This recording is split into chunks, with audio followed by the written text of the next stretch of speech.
Welcome to another episode of Everybody's Got Something with Seth Hoffman. Our guest today, musician Richard Mittelstet and musician and bass player for Nosotros, Gilbert Uribe. Let's get into it and have a good time. Richard, my dear friend, it is a pleasure to sit with you and talk with you. And so tell us, what's happening in your life? What are you up to these days? Well, I'm grateful to be here. Thanks for having me. And live in Ada, Oklahoma, and play music there in Ada. Play at in Tishomingo. Blake Shelton's got a restaurant called Old Reds. I play there a couple times a month, and then just started playing at Reba's place, which is Reba McEntire has a place in Atoka, Oklahoma. Okay. So I started playing there and played a couple places around Ada and stuff like that. So yeah. Okay. Can you tell? Oh, go ahead. They got a really cool they got like a outdoor venue called The Lot that's really cool, and then there's a new food truck place called Doc's Food Truck Park, and have like a lot of food trucks that come in there and play outside, and it's nice. Okay. And what's your favorite thing when you're setting up for a gig and you're going to be performing in any type of situation?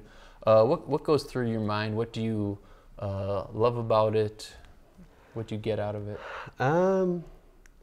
Always before I play, I usually try to pray and just pray that God will use me to be able to make a good time and to show God's love. And so that's kind of like my prayer and my hope through it all. Mm-hmm. A lot of times when I'm playing, I try to be outward focused. A lot of times I can get inward and get stuck in my head, and I try to recenter and think about why I'm doing it, what it's for, and who it's for, and kind of. So it's when you're playing for a few hours, as you know, it can kind of get it seems like you can't be on point for 3 hours straight. So you kind of get into auto mode or whatever, and that's when. So I always try to reset and bring it back and connect with people and stuff like that, and when you get done, I always just feel really good, or not always. Sometimes I feel like I bombed, but when you feel good, it feels really good, and it's just, I feel like it's what I'm supposed to be doing, Yes. Like what you were put, one of the important things you were put here for. Yeah. Yes. And can you tell us a little bit about your songwriting? We're going to hear one of your songs, a couple of your songs, but can you tell us a little bit about this first one you're going to be playing? So the song Changed the World, I actually wrote it when I was living in Amarillo years ago. Probably is one of the first songs I wrote, probably is in the top 10 first songs I wrote. Wow, probably. It's quite a, wow. Yeah. Okay. And when I wrote it, there was a lady who was having a fundraiser for her daughter who was going off to college. And her daughter had disabilities, was in a wheelchair, and needed, extra support to go down to college and everything like that. So God gave me the song for her. And so initially the song was called April's Daughter, and it was like, I'm going to change the world. But then it just kind of evolved into we are going to change the world. And just the ideal is just to love and use. You don't have to be the president or, anything like that to change the world. You just got to do your part. And I like that because a lot of times people tend to think of themselves as insignificant, or what can I do? But when you think about who affects your life more, the president or your wife or your daughter, or someone who you are actually meeting, we have quite a bit of influence. Yeah. Okay, well let's hear that song and we'll talk more about that. Cool.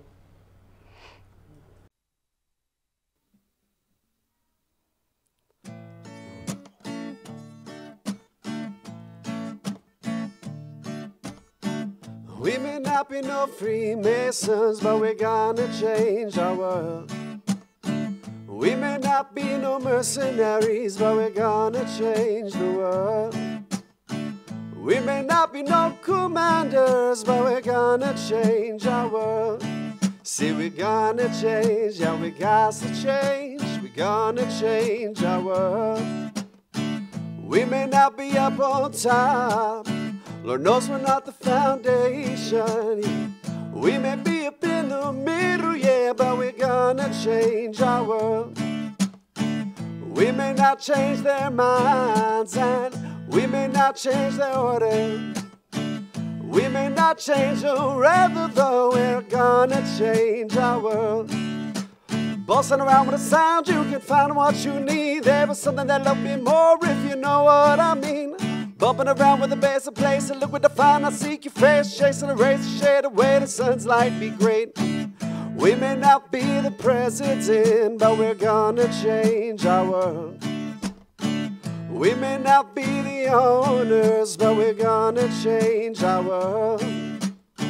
We may not be up in charge, but we're gonna change our world. See, we're gonna change, yeah, we got to change. We're gonna change our world. We may not be their champions, we may not be their icons, we may not be their celebrities, but we're gonna change our world. We may not be no king, and we may not be the Pope. We may not be selling gasoline, but we're gonna change our world. We may not be the president, and we may not run the government. They probably think that we're living, but we're gonna change our world. Bossing around with a sound, you can find what you need. There was something that loved me more, if you know what I mean. Bumping around with a bass in place, and look what I find. I seek your face, chasing a razor shade away. The sun's light be great. Bossing around with a sound, you can find what you need. There was something that loved me more, if you know what I mean. Bumping around with a bass in place, and look what I find. I seek your face, chasing a razor shade away. The sun's light be great. Bossing around with a sound, you can find what you need. There was something that loved me more, if you know what I mean. Bumping around with a bass in place, look what I find. I seek your face, chasing a razor shade away. The sun's light be great. Go out and change, go out and change, go out and change your world. We go out and change, we go out and change, we go out and change the world. We go out in love, we go out in love, we go out in love in our world. We go out and change, you go out and change, go out and change your world.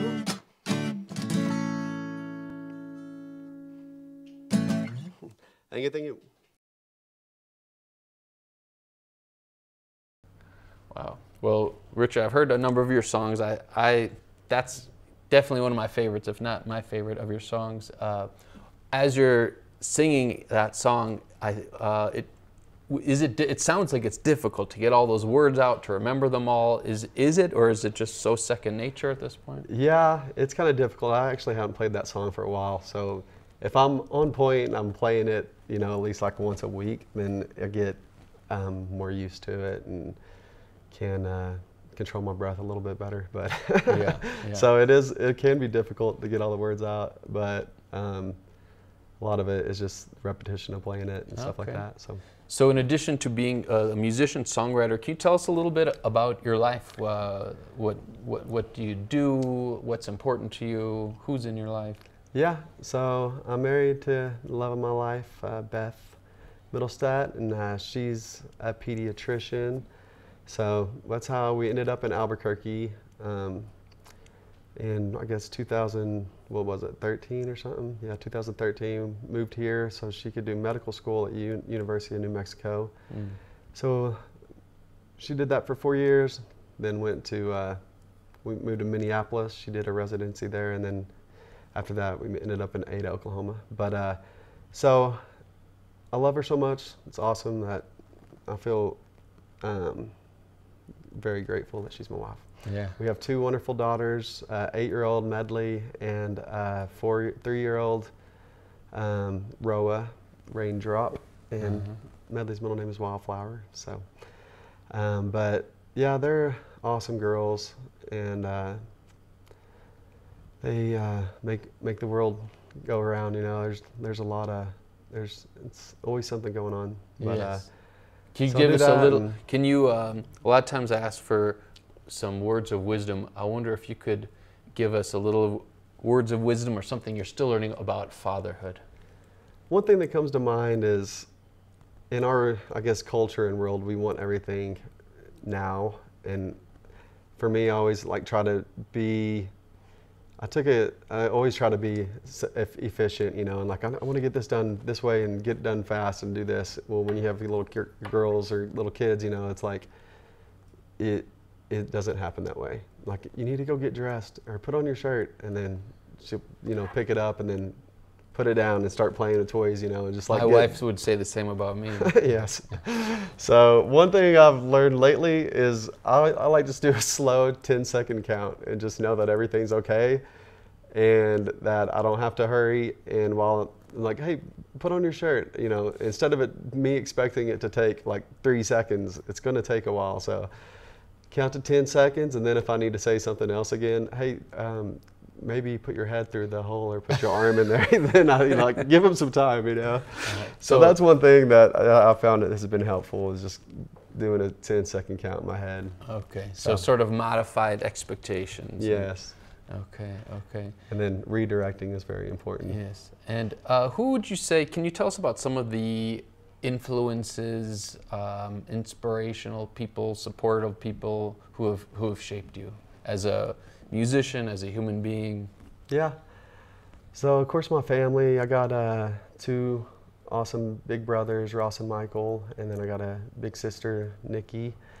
And so they've always been, you know, my big siblings always taking care of me and always kind of paved the way for me. All the teachers knew me before, you know, I was there. And so I was always fortunate to have them and, you know, their friends that, you know, took me under their wing and stuff like that. Like, always go out with my big brother Ross, he's your age. I think yeah.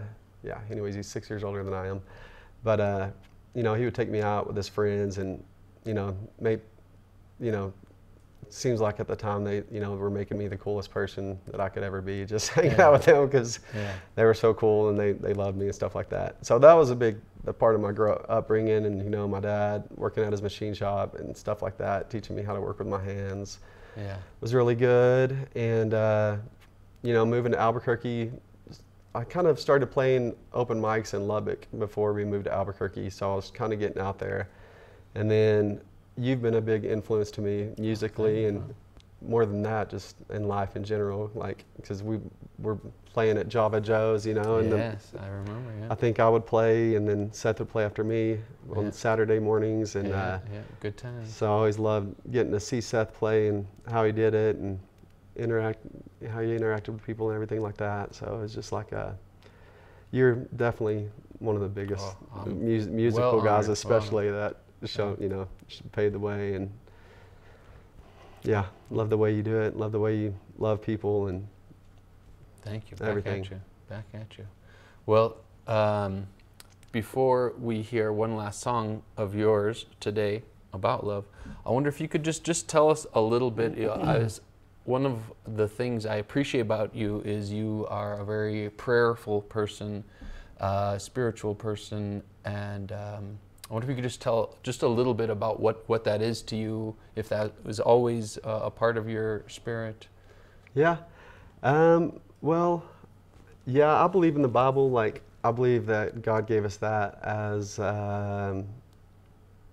as He didn't leave us here as orphans without any direction. Like, I believe in the Bible. I believe it's the Word of God, and I like don't just believe it because somebody told me it, just from experience. Like, just reading it and seeing how life is, and something will happen that day. If I've read something that day that goes hand in hand with what I just read, something will happen in life, and like bring that to mind and say it's the living Word of God, you know, so it's active and alive. So growing up, I would go to church every once in a while with my parents or with my mom and with my grandma and stuff like that, but I like never experienced God. Like, I feel like there was teachers trying to teach me stuff in, you know, Sunday school and stuff like that, but it went in one ear and out the other. Like, my little girl, she knows so much already, which is awesome. Yeah.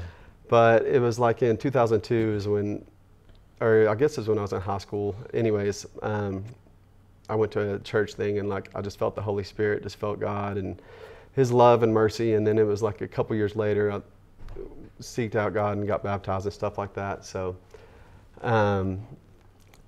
after that, like I could but all through high school, I had a hard time reading. Like I'd read a paragraph and like try to answer the questions at the bottom. Like I don't know what I just read. Yeah. But it seemed like a miracle that after I got baptized and believed in God, I just got a hunger for the Word of God, and God made it to, like, I believe with His Holy Spirit, made it to where I can interpret it and apply it. Of course, not perfectly. I'm messed up a lot, and always feel God's mercy and love and grace. Beautiful.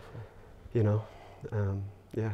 Well, I appreciate you sharing that and what it means to you, and I think you're a proud son of God. And speaking of love, and this song you're going to take us out with, which is a song from God passed through you. Can you tell us just a little bit about this song that we're going to send us off with? Yeah, it's I wrote it when my oldest little girl was about 2 probably, and just hanging out with her all day, and it's called I Love You So Much. And it's like, I think I just started writing it because it's like, hey, have I told you this morning that I love you so much, you know? And then it was like, then it just developed into what it is. And and I do feel like God loves us like that, like his kids, that He's just thrilled with us and excited, and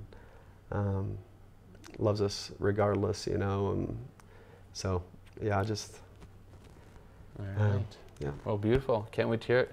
Thank you so much for sharing your heart and soul and gift with Thank me you, and Seth. with the world. And thanks for the opportunity. God bless you, my friend. Yeah, you too, man.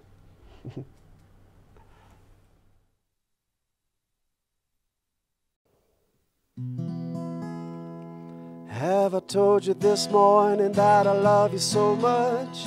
I love you so much, dear, I love you so much. Have I told you this morning that I love you so much? I love you so much. I love your personality, I love your sweet soul. I love the way you help me, I love to watch you grow. I love your caring heart, you're oh so very nice. I love you so much. Have I told you this afternoon that I love you so much? I love you so much, dear, I love you so much. Have I told you this afternoon that I love you so much? I love you so much. I love the way you giggle, I love the way you laugh, I love the way you smile and how you clap your hands. I love the way you run as you reach it for my hand, and I love the way you love, love, love, love, love. Have I told you this evening that I love you so much? I love you so much, dear, I love you so much. Have I told you this evening that I love you so much? I love you so much. I love you when you're happy, I love you when you're sad. I love you when you're grateful and even when you're mad. I love you just the way you are, there's no one else like you. And I love the way you love, love, love, love, love.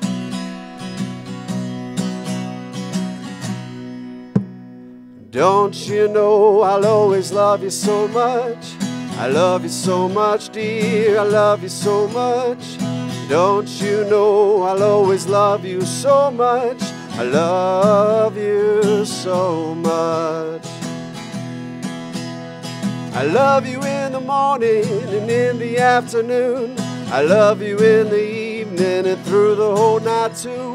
I love you to the moon and back and all the way through the sun. I love the way you love, love, love, love, love.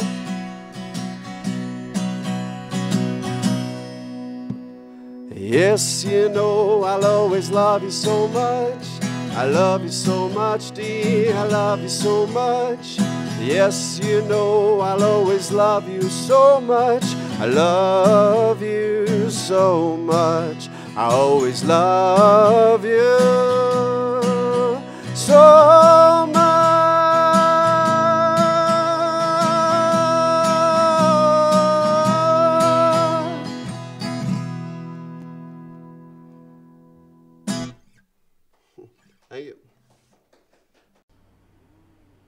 All right, welcome, Gilbert. It's a pleasure to be sitting with you. I've known of you for longer than I've known you, so it's a pleasure to actually sit down and talk with you.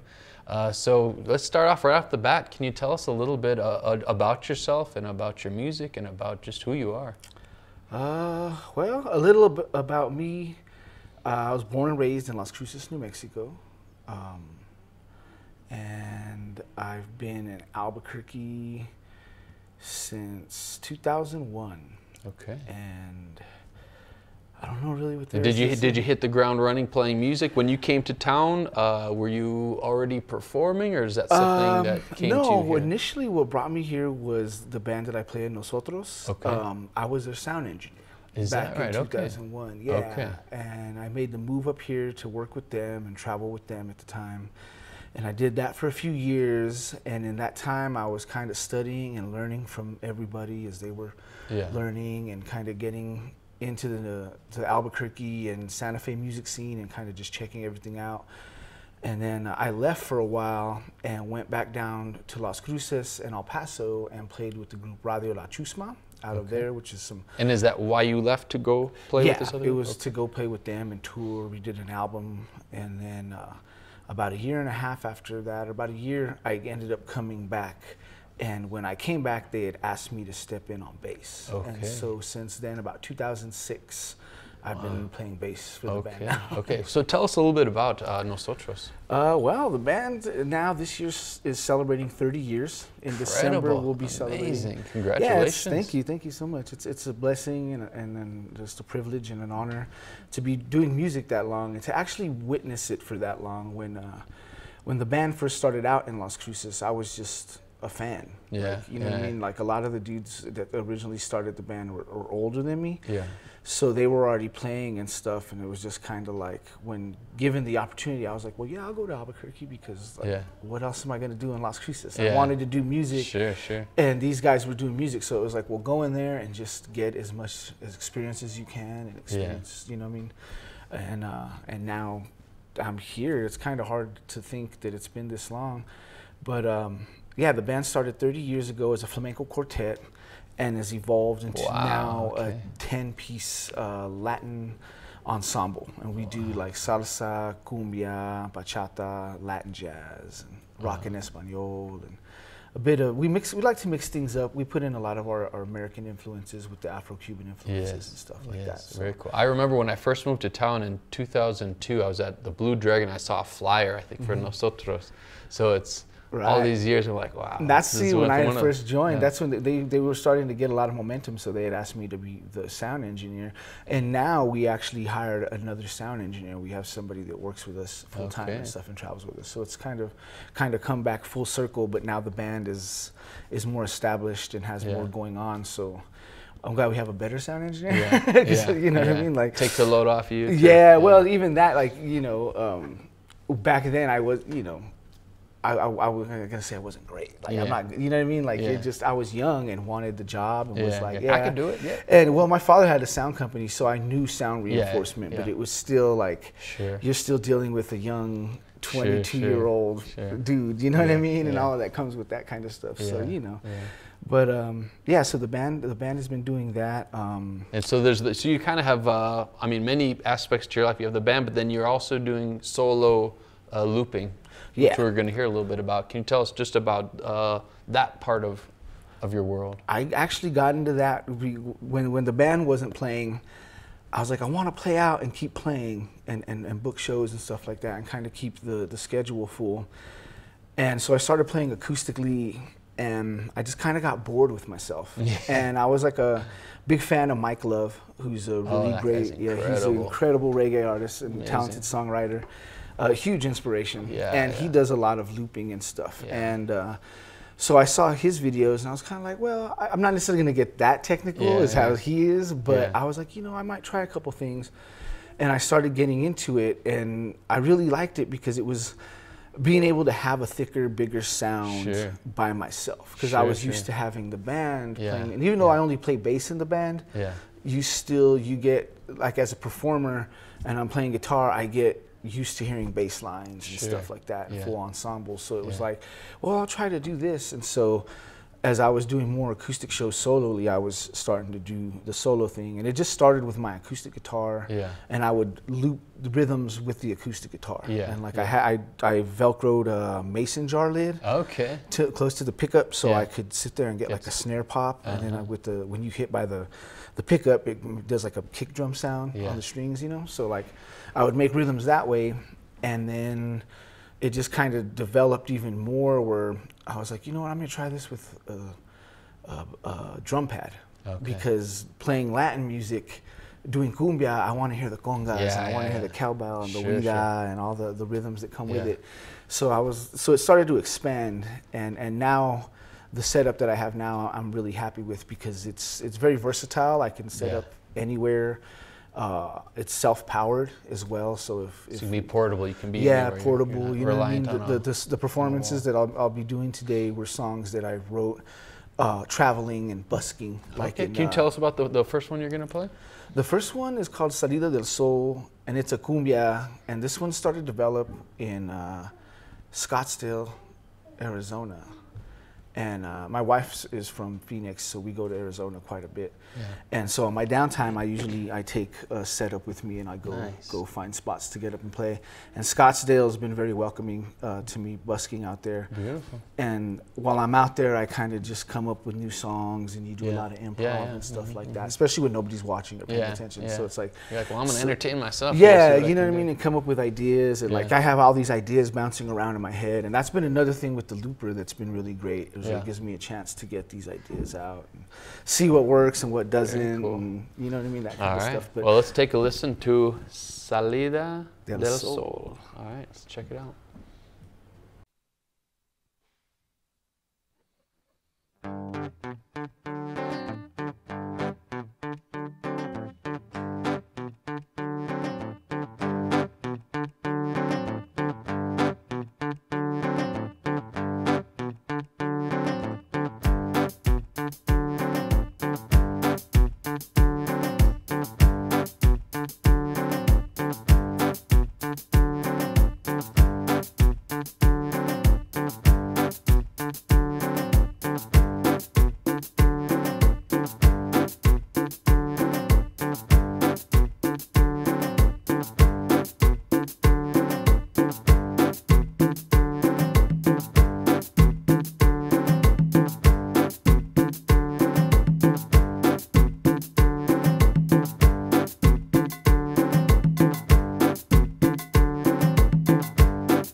All right. Well, Gilbert, the first thing that comes to mind when I was not just hearing but watching you play is really it's like a full band. So you're a bass player, but you're clearly, I mean, you're playing like keyboard, you're playing guitar, you're playing percussion. Are you trained in these other instruments, or how do you? I don't know. I just know how to do all these things. I do. I have congas and timbal at home. My father's a drummer. Okay. So as a bass player, drums are really big in what I do. Even in my band in Nosotros, I consider myself part of that rhythm section, like the percussion and the drums and stuff. I look at bass as that kind of instrument. So I do go and I practice and I learn Afro-Cuban rhythms and stuff like that. Because I feel for me as a bass player, it keeps me in tune with what my percussionists and drummers are doing and stuff like that. And I understand what's going on so I can feel it correctly and stuff like that. So that's kind of how it all developed. I wouldn't really necessarily be able to loop the way I do if it wasn't for the band and seeing players. And so when you kind of have that full band sound in your mind as you're building. Right. Parts already, like the way I think about it, like my conga player would play this, and my timbalero would play this for the bell. My singer would play this for the huida, and just kind of put it all together. And then just also the recordings, the music that you hear too, a lot of times it comes, again, the looper gives that freedom to be able to have the improvisation. So a lot of times I'll mix Afro-Cuban rhythms with like hip hop rhythms and stuff like that. And do you do you always build the loops when do you kind of have you start with a guitar and then bass line? Is there a certain order you do, or is it change? It varies. For the most part, guitar depending, because a lot of times, if I'm performing for a restaurant, I like to do what I call live remixes. So like I'll take a song that somebody knows and I loop it, but I do it in a different rhythm. Like I might do, like right now my cumbia version of No Diggity is really popular and stuff like that, and mixing and mashing genres and stuff. So a lot of times it all depends on what the song is. Like today, the two songs will be starting with the guitar, and sometimes it starts with the drums. And then sometimes it'll start with the bass line. It all just kind of depends on where I'm going with it. And so tell us, because you're very busy.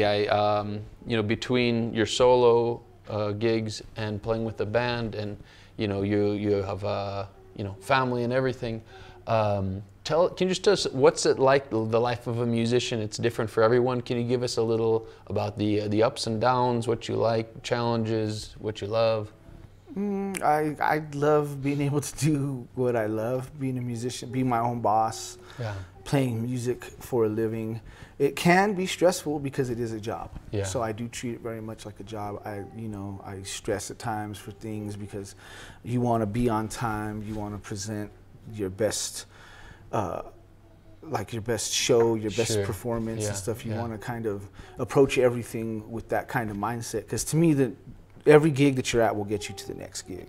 It's always, I'm never just thinking about this moment here. I'm also thinking ahead of like, okay. So tell me, what's one of your dreams, or what's something that you see like, it would be awesome. I want to play here or do this. For this next coming year, I think I want to plan a personal solo tour. Because I do play out of town a bit in the surrounding areas, Colorado and Arizona and stuff. But I'd like to plan something a little further out and do like a 2-week run or something like that. The band has been very fortunate enough to go do runs and stuff this summer, and I've been fortunate to go to like Canada and California and perform. And so it's great experiencing that with the full band, but I kind of want to like step away and, well, not step away, but I mean like go out and try to do it on my own. Because when you're traveling with 10 dudes, we have an itinerary and we have a whole list of things that we're following. And then when we get all that done, it's like we have downtime and we get to enjoy the fruits of our labor. But when you're solo, it's like my wife can travel with me, and we can take our time. And the expenses are very low. You just take one little vehicle. You know what I mean? We can go to the Grand Canyon. We can stop here. You can go do a lot of scenic stuff. And a lot of times when you're traveling, in a big group, it's hard to get all that kind of stuff. For Even sure. when everybody wants to do like that. it's exciting, all that, but it's like with everything you have, it's a give and take. Like the reality of it, it's like, well, I would love to go. Like this last time we just played in San Diego, Liberty City, and a couple, like my wife went and a couple of the girlfriends went with us, and they were able to go to the beach and hang out while we had to go set up and spend the whole day and do our line check and all that stuff. And it was really great. I'm glad she was able to experience, but I was kind of, I really would have liked to go to the beach. You know what I mean? Well, it's always, may this tour in this coming year be blessed and happen. You'll be treating a lot of people to some beautiful music. Thank you. So before we hear your last song, I wonder if you could send us off with either a bit of life wisdom, either from yourself or something that someone's passed to you that you'd be willing to share. Maybe something that someone shared with you. Let's see. No pressure. I know. Well, I don't know. I would just like to say, let's spread more love and let's be more kind to each other. Beautiful. And I just thank everybody for their love and support, for me being able to do what I do as a performer and a musician out there. And as long as I can continue to keep doing it, I'm going to go out and continue spreading love and kindness as much as possible, because through music that touches everybody, and it's kind of a universal thing that you don't, it's languageless. You don't have to understand to feel things, you know. So I just, to the world out there, just. Well, may your music continue to be blessed. You're giving a big gift to a lot of people every day. I'm grateful, and many people are, more than you know. Thank you. And tell us the name of this last song you're going to take us out with. This last song is called Solero, and it's another one that was developed through busking, and it's kind of inspired by like old ponchos, you know, like old trio music, and it's a bolero, cha-cha, with a little bit of soul, so that's why I call it Solero. And it's also kind of inspired by Sleepwalk by Santo and Johnny. Like I was just one of those old classic love feels to it, you know. So beautiful. All right, enjoy it. Look forward to checking out. Thank you so much for sitting and talk with me. May all you do be blessed, and let's enjoy one more song. Bless you too, brother. All right. Love you, man. Thank you so much. Well.